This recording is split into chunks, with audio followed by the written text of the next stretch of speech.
CM Bhupendra પટેલે અમેરિકામાં ગુજરાતી સમુદાયના લોકો સાથે બેઠક યોજી. સાન ફ્રાન્સિસ્કોમાં ગુજરાતી સમુદાયના લોકો સાથે મુલાકાત કરી. ગુજરાતી સમુદાયના લોકો સાથે બેઠક યોજીને અમેરિકા પ્રવાસનો પ્રારંભ કર્યો.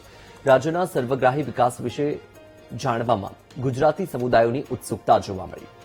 વધુ માહિતી આપી રહ્યા છે સંવાદદાતા મેહુલ દેસાઈ ફોનલાઈન પર. મેહુલ, સીએમ ભૂપેન્દ્ર પટેલ અમેરિકાના પ્રવાસે ગુજરાતી સમુદાયના લોકો સાથે બેઠક કરી. માહિતી શું?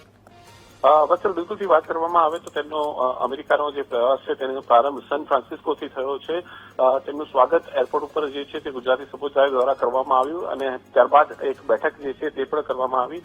ગુજરાતી સમુદાય સાથેની બેઠક જે છે તે સફળ પણ છે, મહત્વપૂર્ણ પણ છે, કારણ કે ઘણા બધા વિકાસના કાર્યો જે ગુજરાતની અંદર થઈ રહ્યા છે અને ખાસ વાઇબ્રન્ટ ગુજરાત ગ્લોબલ સમિટ થઈ રહ્યો છે તેના સંદર્ભમાં ચર્ચા જે છે તે કરવામાં આવી. મુખ્યમંત્રી સાથે જે સ્થાનિક જે ડેલિગેશન જે ગયું છે તે પણ બેઠકની અંદર ઉપસ્થિત રહ્યું હતું અને ગુજરાતના સંદર્ભમાં વિવિધ પાસાઓ અને ઔદ્યોગિક રોકાણ સહિતની જે બાબતો છે તેના ઉપર વિસ્તૃત ચર્ચા આ બેઠકની અંદર થઈ છે. માહિતી બદલ આભાર મેહુલ.